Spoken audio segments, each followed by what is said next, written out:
Hello student, स्वागत है आपका हमारे यूट्यूब चैनल अभी रॉय पीसीएम क्लासेस पे टूल। आज के नई वीडियो के साथ आज जो हम पढ़ने वाले हैं क्लास 12 की फिजिक्स और क्लास 12 की फिजिक्स विषय के अंतर्गत एक मोस्ट इंपोर्टेंट टॉपिक लेकर चल रहे हैं जिसका नाम है अन्योन प्रेरण। अन्योन प्रेरण क्या होता है और इसका अन्योन प्रेरण गुणांक क्या होता है उसके बारे में हम जानेंगे। बहुत ही सिंपल तरीका समझ में आएगा, कहीं पर भी आपको दिक्कत नहीं आएगी। ये टॉपिक है ही इतना आसान, ठीक है नहीं, ज्यादा कठिन नहीं है, बहुत ही आसान है। अक्सर क्या होता है कि इस बच्चे स्व पेड़ और अन्य पेड़ में क्या जाते हैं, लग जाते हैं, ठीक है ना, फंस जाते हैं एक तरह से। उनको यही समझ में नहीं आता है क्या चीज, ठीक है नहीं। बहुत सिंपल तरीका से आपको समझ में आएगा। आज बस इस वीडियो को एंड तक देखिए, ठीक है। और स्टूडेंट, यदि आप हमारी पिछली वीडियो नहीं देखें तो जाकर के पिछली वीडियो को देख लीजिए। मैंने इससे पिछले वाली वीडियो में स्व पेड़ गुणांक के बारे में बताया, बहुत ही आसान तरीका से समझा है, ठीक है। जाकर के उसको भी देख लीजिए ताकि आपको वो टॉपिक क्लियर हो जाए। और भी टॉपिक मैंने इसके कराए हैं, फैराडे के नियम वगैरह, उनको भी देख लीजिए, ठीक है। तो आज की वीडियो में हम देखेंगे अन्योन पेड़ के बारे में, ठीक है। तो बने रहिए वीडियो के अंत तक स्टूडेंट। और स्टूडेंट, यदि आप हमारे चैनल पर नए हैं तो चैनल को सब्सक्राइब कर लीजिए, बेल आइकन को प्रेस कर ऑल पे क्लिक कर दीजिए ताकि आने वाले वीडियो की नोटिफिकेशन आपको मिलती रहे। चलते हैं वीडियो को स्टार्ट करते हैं। स्टूडेंट, बात करते हैं अन्योन पेड़ की, बात करते हैं यानी कि म्यूचुअल इंडक्शन होता क्या है, अन्योन प्रेरण। देखिए, अन्योन प्रेरण का मतलब यही है कि अन्य यानी कि दूसरा, है नहीं, जो व्यक्ति दूसरे से प्रेरित हो जाए, ऐसा समझिए, जो व्यक्ति दूसरे से प्रेरित हो जाता है, जो व्यक्ति दूसरे से प्रेरित हो जाता है, तो समझिए उसे कहते हैं अन्योन प्रेरण। भैया, तो वो दूसरे से प्रेरित हो गया है। जैसे मान लीजिए मैं अगर किसी व्यक्ति से प्रेरित हूं तो क्या है, मैं अन्योन प्रेरित हुआ, यानी कि आज ये कौन सी घटना हुई, अन्योन प्रेरित की घटना हुई, है ना। यानी कि दूसरे से प्रेरित होना, यानी स्वतः से प्रेरित हो जाना। भगवान गौतम बुद्ध ने स्वतः ही ज्ञान पाया था, तो वो क्या है, स्व पेड़ है। अगर मान लीजिए मैं दूसरे से ज्ञान पा रहा हूं तो मैं अन्योन पेड़ हूं, भाई उसका ज्ञान मैं पा रहा हूं अपने पास, ठीक है नहीं, ऐसे ही तो है। तो अन्योन पेड़ के बारे में हम जहां पढ़ रहे हैं, तो अन्योन का मतलब होता है कि किसी दूसरे से प्रेरित हो जाना। क्या होना, किसी दूसरे से प्रेरित हो जाना। तो समझिए स्टूडेंट, यहाँ पर हम इसको एक चित्र के माध्यम से समझेंगे, डायग्राम के माध्यम से। तो यहाँ पर हम दो डायग्राम बनाएंगे, हम यहाँ पर दो डायग्राम बना लेते हैं। क्लियर, इस प्रकार से आपको डायग्राम बनाना है। यहाँ पर आपको डायग्राम दिखाई दे रहा है, मैंने डायग्राम, एक पहला डायग्राम है ये वाला, इसमें हम आई धारा को प्रवाहित कराएंगे और यहाँ पर एक कुंडली लगाएंगे। क्लियर, इस प्रकार से ये कुंजी है, ये कुंडली नहीं कुंजी लगाएंगे, ठीक है। इसमें धारा आई प्रवाहित होगी, इसे हम मूल धारा कहेंगे। क्या कहेंगे हम, मूल धारा, क्योंकि जो धारा हम प्रवाहित करते हैं वो होती है मूल धारा, इसके अंदर से जाएगी, इस प्रकार से आएगी। इसी के पास हम एक कुंडली और बनाएंगे, ठीक है। इसी के पास क्या करेंगे, एक कुंडली हमें और बनाना है, इस प्रकार से। क्लियर, इस प्रकार से कुंडली हमें और बनाना है। इसी प्रकार से कुंडली हमने बना लिया है, इस प्रकार से इसको, ठीक है। और इसमें हम क्या लगाएंगे, अब गैल्वेनोमीटर लगाएंगे। यहाँ पर हम धारा नहीं लगाएंगे, केवल गैल्वेनोमीटर लगाएंगे ताकि हम इसमें एक अलग से धारा को गणना कर सकें। तो यहाँ पर हमने गैल्वेनोमीटर जी लगा दिया है। क्या लगा दिया, जी। क्लियर, अब होता क्या है आप समझिए, होता ये है कि इसमें जो धारा प्रवाहित करते हैं, धारा प्रवाहित करने से इसके अंदर चुंबकीय क्षेत्र उत्पन्न होगा, और जब चुंबकीय क्षेत्र उत्पन्न होगा तो इससे बल रेखाएं निकलेंगी। क्या निकलेंगी, बल रेखाएं। चुंबकीय फ्लक्स होगा, क्योंकि भैया इसमें जब धारा हम परिवर्तित धारा इसके अंदर देंगे तो इसमें चुंबकीय फ्लक्स होगा और चुंबकीय क्षेत्र होगा, और चुंबकीय क्षेत्र होगा तो इसके चारों तरफ बल रेखाएं होंगी, होंगी ना, होंगी, बल रेखाएं होंगी। तो बल रेखा इसमें से गुजरेंगी, इसके पास रखिए ये कुंडली, इसमें से गुजरेंगी, ये बल रेखाएं यहां से गुजरेंगी, इस प्रकार से समझिए, ऐसे करके बल रेखा गुजरेंगी। चलो ये वाला रंग दिखाई नहीं दे रहा है, एक काम करते हैं इससे बनाते हैं। तो इस प्रकार से ये बल रेखा यहाँ से गुजरेगी, ऐसे समझ सकते हैं आप, इस प्रकार से बल रेखाएं यहाँ से गुजरेंगी। क्लियर, समझ में आ रहा है कि नहीं आ रहा। ये बल रेखाएं इसके अंदर से प्रवेश करेंगी, और जब ये बल रेखाएं इस कुंडली से गुजरेंगी तो इसमें फ्लक्स में परिवर्तन होगा, और फ्लक्स में परिवर्तन जब देखा जाता है तभी धारा होती है। तो इसमें एक धारा उत्पन्न होगी, और जिसकी डायरेक्शन की अगर हम बात करेंगे तो कुछ इस प्रकार से होगी। इसका मतलब यह है कि इसमें जैसे मूल धारा इस प्रकार से आ रही है, तो इसमें प्रेरित धारा जो होगी उसकी डायरेक्शन इस प्रकार से होगी, इसके विपरीत होगी। क्लियर, ये धारा की डायरेक्शन होगी, इसे बोलेंगे प्रेरित धारा। क्या बोलेंगे, प्रेरित धारा। क्लियर। अब ये क्यों उत्पन्न हुआ है आपको समझ में आना चाहिए कि जब हमने एक कुंडली ली थी, उस कुंडली में जब धारा प्रवाहित की थी, तो वो धारा प्रवाहित करने से इसमें चुंबकीय क्षेत्र उत्पन्न हुआ इस कुंडली के अंदर। इस कुंडली को हमने इसके पास में रख दिया, और जब इस कुंडली से जब चुंबकीय क्षेत्र उत्पन्न हुआ तो चुंबकीय क्षेत्र के कारण इसमें बल रेखाएं उत्पन्न हुई, और बल रेखाएं जब इस कुंडली से गुजरी तो फ्लक्स में परिवर्तन हुआ। क्या हुआ? फ्लक्स में परिवर्तन हुआ, जिससे एक प्रेरित विद्युत वाहक उत्पन्न हुआ, जिसकी डायरेक्शन मूल धारा के विपरीत होती है। इतना आपको पता होना चाहिए। मूल धारा क्या होती है? विपरीत। इसमें ऐसे बह रही है तो इसमें इस प्रकार से धारा बहेगी। क्लियर। ये प्रथम कुंडली है आपकी, प्रथम। इसमें दो कुंडली होती है, प्रथम कुंडली, और ये वाली आपकी द्वितीय कुंडली, द्वितीय कुंडली। क्लियर। ये दो कुंडलियां हैं आपकी। जब आप देखिए इसका डेफिनेशन वगैरह क्या होता है, जब एक कुंडली हम धारा प्रवाहित करते हैं, दूसरी कुंडली में क्या हो जाए?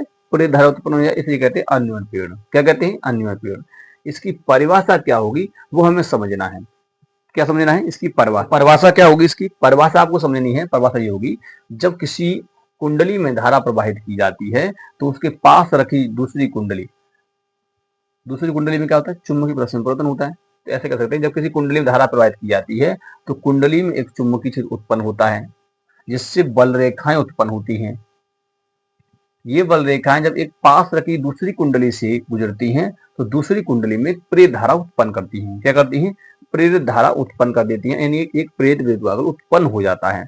तो इस घटना को हम कहते हैं अन्योन्य प्रेरण। क्या कहते हैं? अन्योन्य प्रेरण कहते हैं। क्लियर। तो मैं क्या बताया, जब हम किसी कुंडली में या किसी मान लीजिए जब हम प्रथम कुंडली में धारा प्रवाहित करते हैं तो प्रथम कुंडली में का चुंबकीय क्षेत्र उत्पन्न होता है, और चुंबकीय क्षेत्र उत्पन्न के कारण चुंबकीय बल रेखाएं उत्पन्न होती हैं, जो दूसरी कुंडली से क्या होती हैं? पारित होती हैं, जिस कारण से दूसरी कुंडली में फ्लक्स रेखा में परिवर्तन होने से एक प्रेरित धारा उत्पन्न हो जाती है। क्या हो जाती है? प्रेरित धारा उत्पन्न होती है। इस घटना को हम कहते हैं अन्योन्य प्रेरण।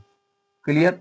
तो चलिए मैं इस डेफिनेशन को यहाँ पर पुट कर देता हूँ, उसको आप नोट कर लीजिए। चित्र तो समझ में आ गया होगा ना।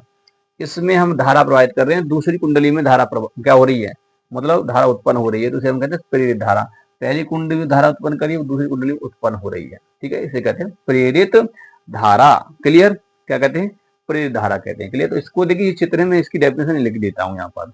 तो चलिए स्टूडेंट इसका थोड़ा सा डेफिनेशन देख लेते हैं वगैरह। देखिए लिखना कितना होगा, इसका डेफिनेशन लिखना है, जो मैंने इसमें बताया बस वही लिखना है कि जब किसी कुंडली में धारा प्रवाहित करते हैं, जैसे मान लीजिए कुंडली है, इसमें हम धारा प्रवाहित कर रहे हैं की जाती है, तो कुंडली में चुंबकीय क्षेत्र उत्पन्न हो जाता है। इसमें चुंबकीय क्षेत्र क्या होगा? उत्पन्न होगा। जब चुंबकीय क्षेत्र उत्पन्न हो जाता है तो जिससे चुंबकीय बल रेखाएं उत्पन्न होती हैं, तो चुंबकीय बल रेखाएं जो उत्पन्न होंगी, भाई चुंबकीय क्षेत्र चुंबकीय बल रेखाओं का कार्य होता है। ठीक है। और जब ये बल रेखाएं पास रखी दूसरी कुंडली से गुजरती हैं तो चुंबकीय फ्लक्स में परिवर्तन होता है। जब यही बल रेखाएं इसमें से जब गुजरेंगी तो फ्लक्स में क्या होगा? परिवर्तन होगा। क्या होगा?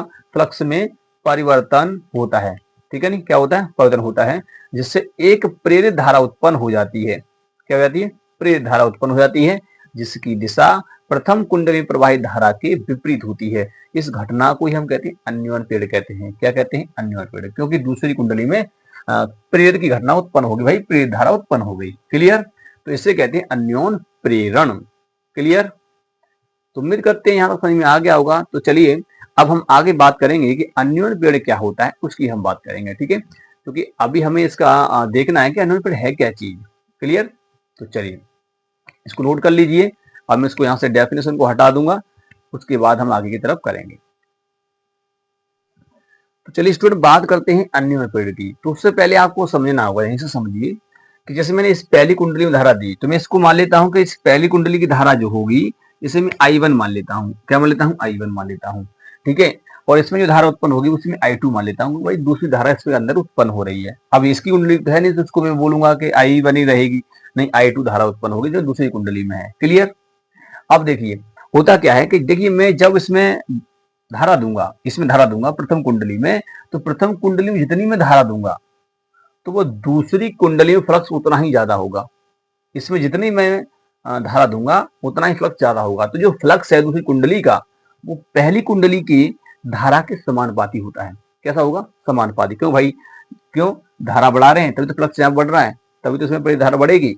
तो इसका मतलब है इसका जो फ्लक्स है वो इसके धारा के समानुपाती होता है। क्लियर। तो देखिए अन्योन्य हम निकालेंगे अभी अन्योन्य गुणांक, तो उसका आप पहले आप क्या करिए, आप देखिए आगे देखिए परिभाषा को समझना है, हम केवल क्या समझना है, परिभाषा को समझना है। तो हम जानते हैं, क्या जानते हैं, we know that, we know that. आगे हम देख रहे हैं अन्योन्य पेड़ की हम परिभाषा यहाँ पर देखेंगे, ठीक है नहीं। तो आप यहाँ पर डाल सकते हैं हेडिंग, यहाँ पर अन्योन्य पेड़ गुणांक, क्या डाल सकते हैं, अन्योन्य पेड़ गुणांक। चलिए मैं यहाँ पर डाल ही देता हूँ अन्योन्य पेड़ गुणांक, ठीक है। देखिए अन्योन्य पेड़ गुणांक जो है अभी समझ में नहीं आएगा आपको, अगर मैं डायरेक्ट परिभाषा लिखवा दूंगा तो आपका क्या होगा, रटने जैसा हिसाब हो गया ना। तो पहले समझिए। अब देखिए ये कैलकुलेशन जो है ना आपको बाद में लिखना, जब मैं इसकी परिभाषा आपको बताऊंगा उस परिभाषा को लिखना, उसके बाद इस कैलकुलेशन को लिख देना, ठीक है। तो हम अन्योन्य पेड़ क्या हम गुणांक की परिभाषा देंगे। चलिए तो समझिए। तो वी नोट हम एक चीज जानते हैं, क्या जानते हैं कि जब हम इस कुंडली में धारा दे रहे हैं तो इसमें फ्लक्स बढ़ रहा है। जैसे मैं जब इसमें धारा बढ़ाऊंगा तो इसमें फ्लक्स बढ़ता जाएगा, बढ़ेगा नहीं बढ़ेगा। तो कहने का मतलब यह है कि प्रथम कुंडली में प्रवाहित धारा, हम जानते हैं कि प्रथम कुंडली में प्रवाहित धारा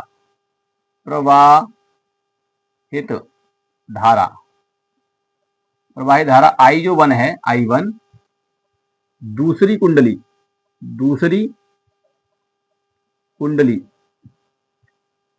में उत्पन्न फ्लक्स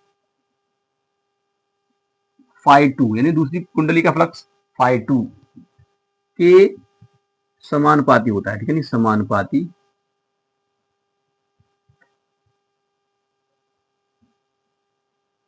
होती है, ठीक है नहीं, धारा जो है इसके। तो इसका मतलब ये कि phi2 जो है समानुपाती है किसके, phi2 जो है वो I1 के समानुपाती है। प्रथम कुंडली में प्रवाहित धारा I1, ठीक है, I1 दूसरी कुंडली में उत्पन्न फ्लक्स phi2 के समानुपाती होती है। तो इसका मतलब इसके समानुपाती है, ठीक है। इस प्रकार से हमने ऐसे कर लेंगे ना। अब इसका ये कांस्टेंट का चिन्ह यहाँ से ये मतलब ये है कि ये वाला जो चिन्ह हटेगा, तो क्या आएगा, यहाँ पर एक नियतांक आ जाएगा, इसे हम कहेंगे m, और m i हो जाएगा। और जो m आपको दिखाई दे रहा है वही m क्या है, वही m जो है आपका अन्योन्य प्रेरण गुणांक है, अन्योन्य प्रेरण गुणांक। क्लियर। ये अन्योन्य प्रेरण गुणांक है आपका, ये आपको जो आया है अभी अन्योन्य प्रेरण गुणांक है। अभी हम इसकी परिभाषा देखेंगे। अब आपको करना क्या है, अब आप एक काम कीजिए, इस दोनों तरफ क्या करना है, आपको अवकलन कर देना है t के सापेक्ष। तो आप लिखेंगे दोनों तरफ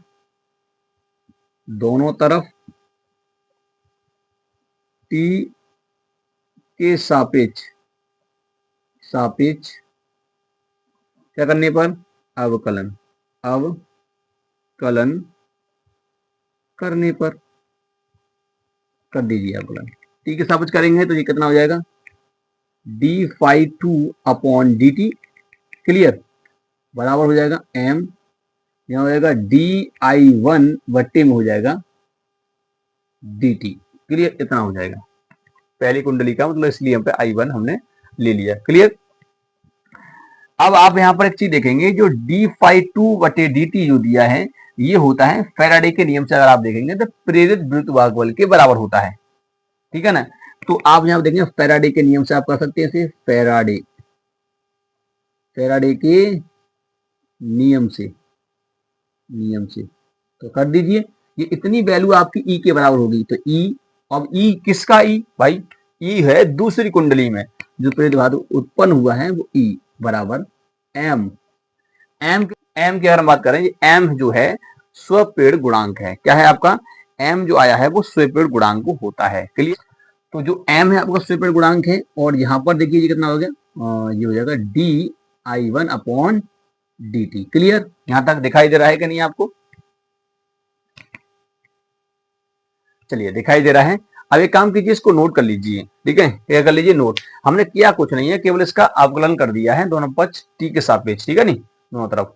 तो ये हो जाएगा d∅2 बटे dt, m बराबर di1 बटे dt। अब जो d∅2 बटे dt जो होता है, आप देखेंगे तो फैराडे का हमने नियम पढ़ा था, उसमें हमने देखा था कि ये जो परिवर्तन है फ्लक्स में वो किसके बराबर होता है? प्रेरित विद्युत वाहक बल के। तो दूसरी कुंडली में प्रेरित विद्युत वाहक बल उत्पन्न हो रहा है ना, तो इसलिए E2 होगा। यहाँ पर क्या होगा? E2। इलेक्ट्रॉन नहीं है ये, E है, प्रेरित विद्युत वाहक बल। इस प्रकार से हो जाएगा फैराडे के नियम से। क्लियर? चलिए आगे देखते हैं। तो इसको मैं यहां से हटा देता हूं, आप इसको स्क्रीनशॉट कर लीजिए। चलिए अब यहां पर देखिए, ये इस प्रकार से आपका, अब यहां से हमें एम निकालना है, केवल एम, अन्योन्य प्रेरण गुणांक। तो एम निकालोगे तो E2 बट्टे में सब ये आएगा नीचे, है ना, di1 अपॉन dt। क्लियर? यही तो आएगा, ये आएगा। तो आपका ये तो फॉर्मूला हो गया, इस फॉर्मूला को ध्यान रखिए। अन्योन्य प्रेरण गुणांक का ये फॉर्मूला निकल के आया। एक सिंपल फॉर्मूला हमने ऊपर भी देख लिया था, वहां पर भी मैंने बताया था कि जो फाई जो होता है वो Mi1 के बराबर होता है, Mi1 के बराबर होता है फाई2 जो होता है, दूसरा में फ्लक्स जो होता है। ठीक है, वहां से हम देख सकते हैं। अच्छा, ये आपका यहाँ पर निकल के आया। तो अब यहाँ से अन्योन्य प्रेरण गुणांक की परिभाषा क्या होगी वो समझिए।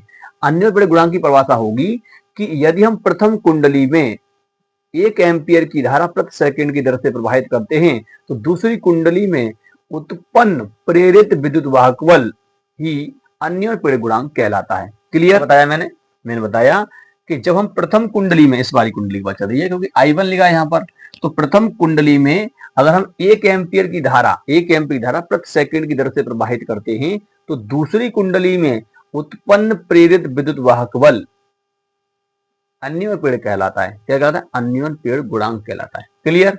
तो यही इसकी परिभाषा होती है। इसकी परिभाषा को हम यहाँ पर नोट कर लेंगे, यानी कि कब, जब हम इसमें ये वाली जो है 1 एम्पियर की धारा प्रति सेकंड की दर से प्रवाहित करें, तब इसमें जो m जो आएगा वो E2 के बराबर हो जाएगा। क्लियर नहीं?